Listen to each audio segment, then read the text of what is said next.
What is up, you guys? It is just your girl Ken, and today I'm coming at you with maybe the most highly requested video we've ever gotten on the channel. I recently uploaded kind of like what I think are good things to know if you're wanting to go to like Parsons, and what the dorms are like, what life's like, just things like that. Very, very basic, and a lot of you have commented or DM'd me, which one, I love when you guys do that. Feel free to do that whenever you want. I try to respond to everyone.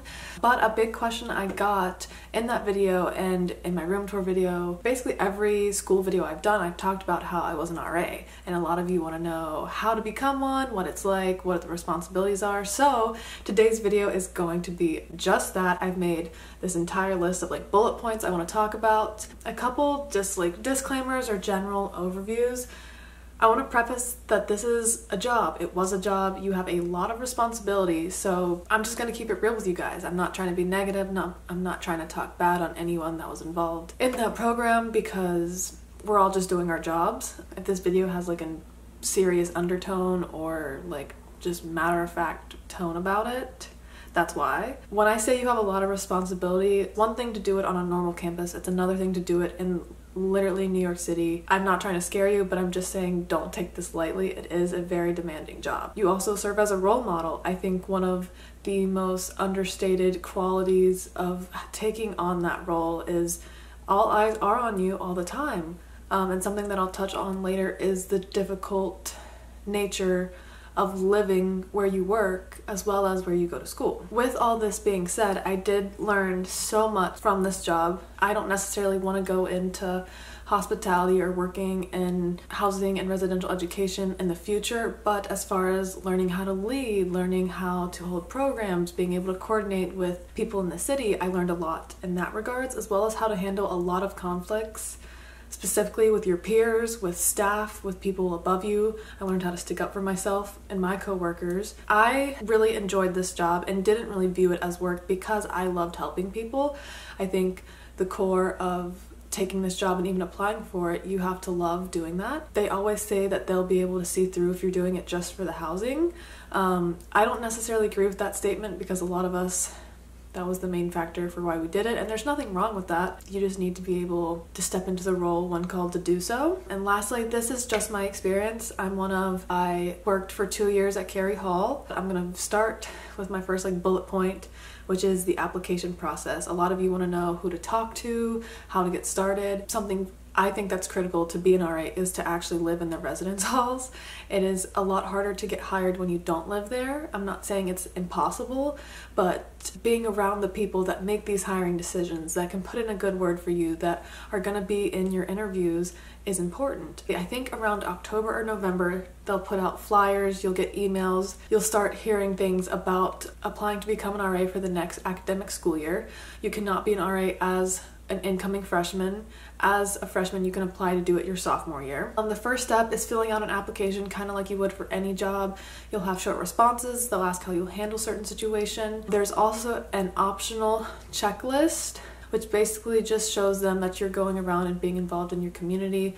They'll ask you to have an RA sign it. They'll ask you to have an HRE, which is Housing and Residential Education staff member, sign it. You definitely don't have to do it. I would say it looks good. I personally didn't do it. And then if you move on past that phase, which not everyone does, you will do a one-on-one interview, and that will be with a staffing member, but also an RA or 2 RAs will sit in, and they'll also evaluate you as well. I wasn't allowed to interview any of my residents or people that I personally knew applying for bias reasons, obviously. That's the second phase of the interviewing process. And then the last one, we call it group process, which typically it's anywhere from 30 to 50 people that they think could make good applicants, and you are put into groups, and they kind of put your group through different test activities, if that makes sense, and see how you collectively as a group answer questions, what role you take on in a team. To be honest, the group process part of the interviewing process is what most people get nervous about, and I'll tell everyone this, and it's the biggest piece of advice I took away, is just be yourself. Something about being an RA is like you're not in this alone, you're on this huge team of people that are there to help you,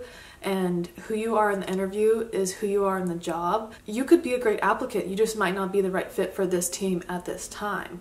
And that's something you realize when you get into whatever team or building you're put into, and see how your building manager handles things, how you view deadlines, what kind of people are already on your team. If you have 3 really strong leaders on this staff of 14, you don't really need another one. They may butt heads. Maybe you need someone that's willing to advocate for people that can't speak up for themselves, you know? So that's what they really are looking for in these group interview processes. And with that, there's a lot of things that you won't know how to answer, and that's okay, because you really can't learn it until you take on the job. Typically that happens in January, and I cannot stress enough, you have to go to that. It's typically on a Saturday. It's usually like the 2nd or 3rd Saturday in January. It's almost before school starts, so you just need to be in New York and available for that. Around the end of February, 1st of March, they will let you know if you received the position. So you really don't have a say of what building you're in. It also depends on how many slots are available. If you do not get selected from group process, there's 2 outcomes. You could become an alternate, which means they think you have the potential and are qualified to do this job. There's just not a spot for you at the moment. Because a lot of times when people study abroad, graduate early, decide that this job isn't for them, or they get let go throughout that first semester, they pull you up and you join whatever team that they left. I was actually an alternate, and I was at the time very, very bummed that I didn't get moved right into the RA role, because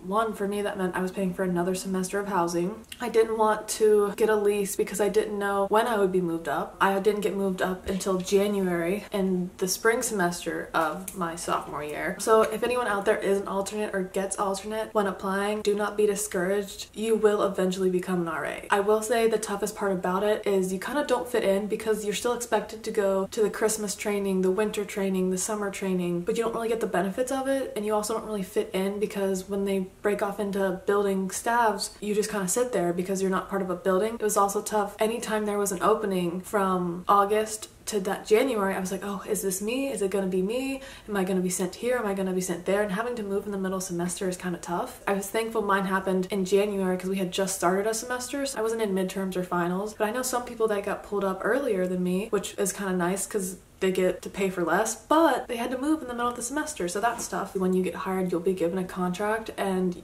please read every single word in that contract, understand it, save it, ask questions. It is very, very important. When I did it, the benefits were we got a $200 bi-weekly stipend, which was directly deposited into our bank account every other week. Also got a meal plan that we used through university cafeteria, as well as Dining Dollars Plus, which you could use at certain off-campus vendors. Also, you are promised a single bedroom in one of the residence halls. It does say, at least in the contract I was given, that if for some reason there isn't space or something happens, that they could move you out of a single bedroom or put someone in your single bedroom with you and like make it a double. Realistically, that's not gonna happen. This is why I'm saying read those things, be aware of what you get, be aware of what you don't get, and don't let them push you around. I'm not sure if it's still this way. I'm just going off what I know, how it was when I left. We would have staff meetings Tuesday evenings from 9 to 10 p.m. just because that no one had classes then. But for senior year, they were going to mandate that they were from,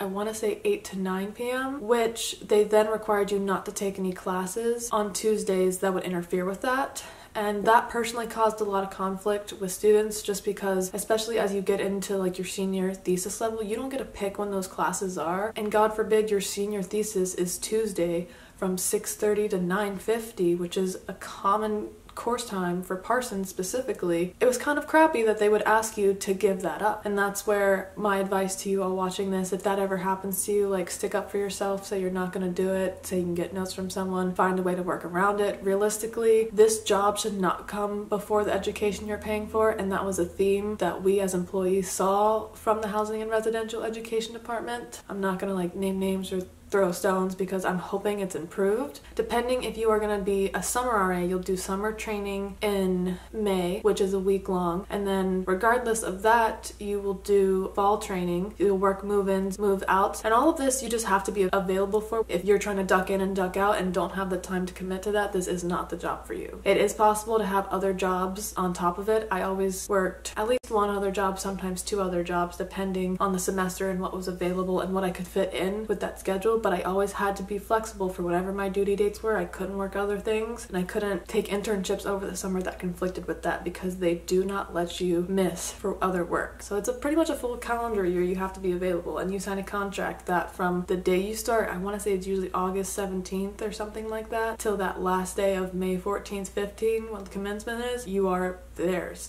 It is editing kind of coming at you because I forgot to add a piece of info when I was going over the timeline. You will have duty shifts over the holidays. Typically what happens on those holiday breaks is one person will be on duty for a couple different entire buildings at a time. What that looked like when I was there, I was on for 24 hours by myself, and I was responsible for 20th Street Resident Hall and then Cary Hall. A different RA was responsible for Stye, Loeb, but I just want to throw that out there because that is a huge responsibility night. When you're thinking about time commitments, you can advocate and request for what days you want as far as like when you're on duty for those holidays, but unfortunately someone always does get stuck working Christmas, working Thanksgiving, and usually your teammates are good about it and there's someone that doesn't mind working it. I just wanted to throw that out there. Realistically, you're still on the clock. Typically with the number of people we had, you had to do 2 holiday duties, and they would try to give it to you back to back so that way you could like plan your travel around it and not like only have like a week to go home, if that makes sense. Just wanted to throw that out there that you might want to be aware of. The next, and probably what everyone wants to know, is like, what are your responsibilities as an RA? They might be slightly modified now, I'm not sure. You had to hold 2 building-wide programs a month, and then they have like objectives of those programs.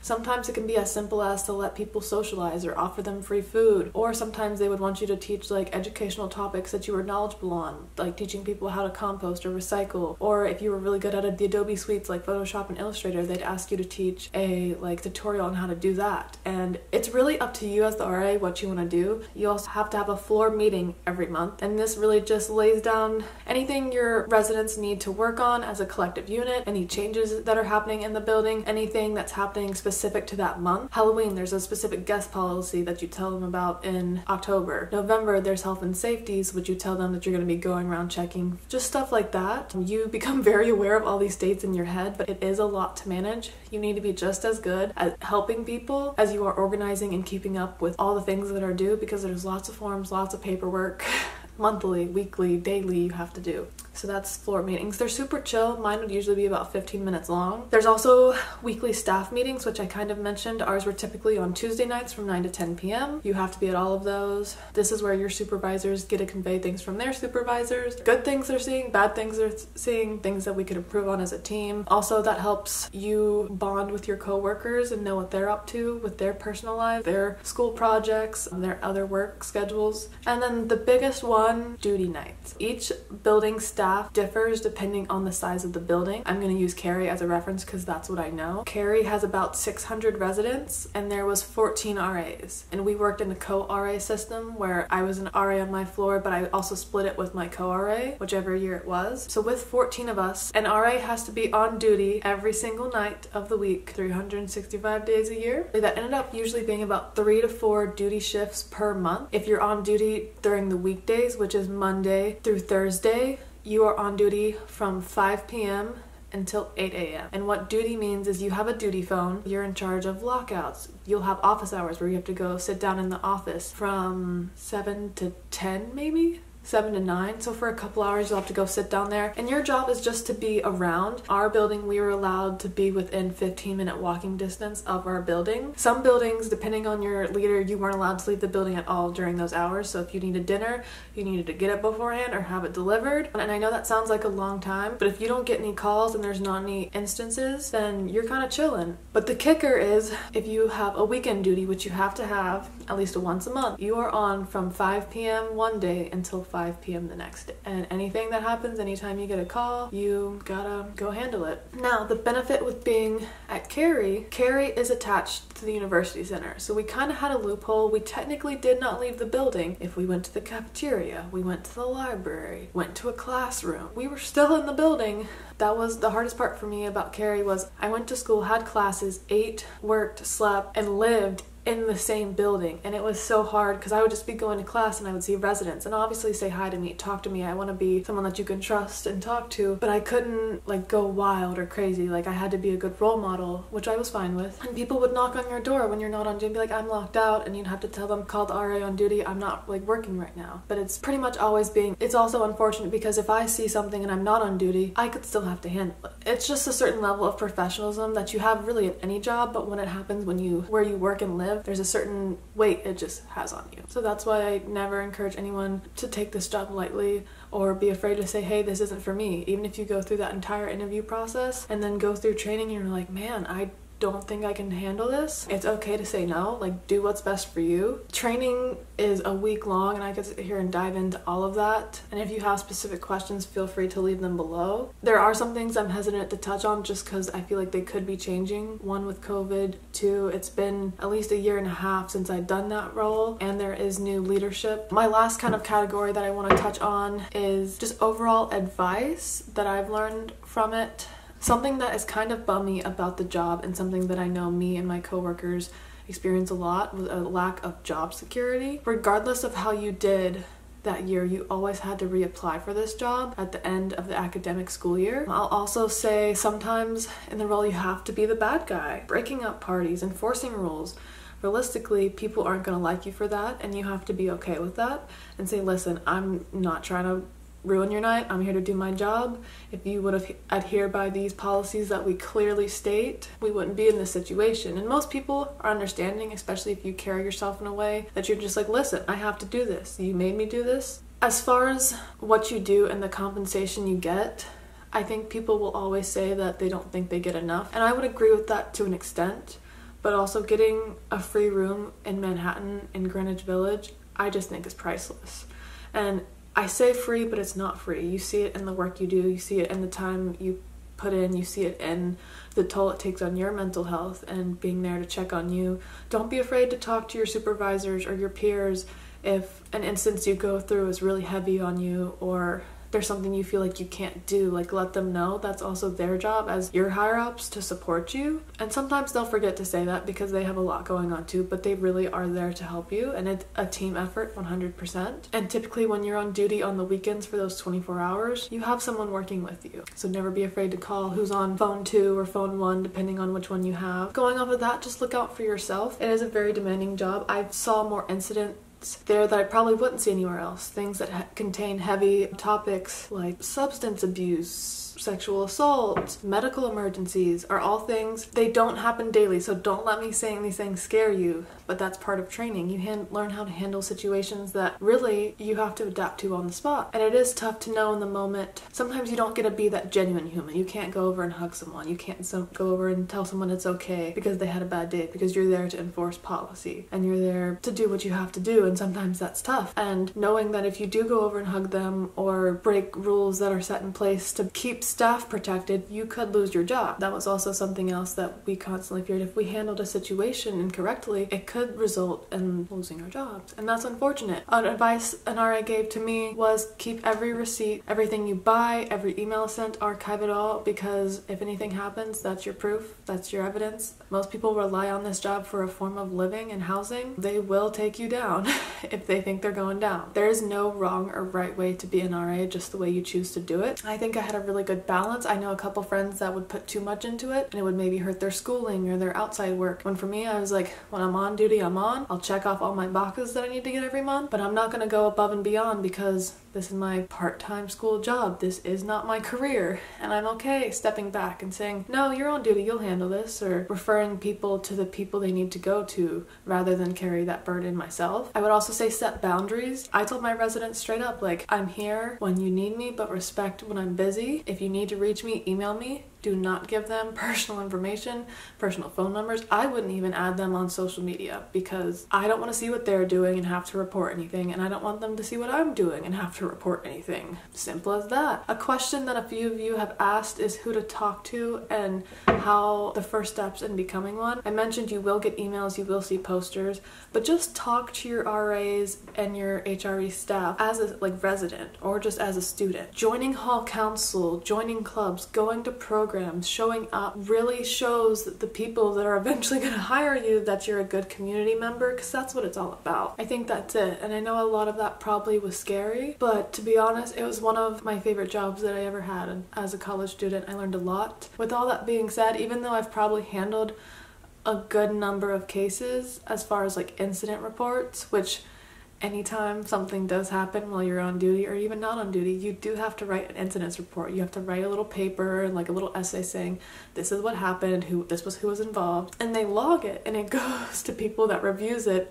And typically it's not a huge deal, but if it involves any kind of violence, any type of hate speech, any type of microaggression, like steps are taken to make sure it doesn't happen again. Or if there's a consistent person that's causing a threat in the residence halls, like they will eventually be removed. Another disclaimer, even though I've handled a lot of stuff, I would say the first 6 months of having the job, I never got a call. I didn't have a lockout. I didn't have any incidents to deal with, and all my bosses and my coworkers were like, what the heck? Like, how have you gone through weekend shifts, week shifts, like everything, and nothing's happened. If you have any more specific questions about being an RA, what it's like, things I learned, feel free to comment them below or DM me. You guys are really good about that, but this is like my overall view. Good luck. And if you're watching this from a different college, it's different everywhere. So, but thank you guys for loving my school and caring about it and wanting my opinion. I will see you in a video soon. Bye!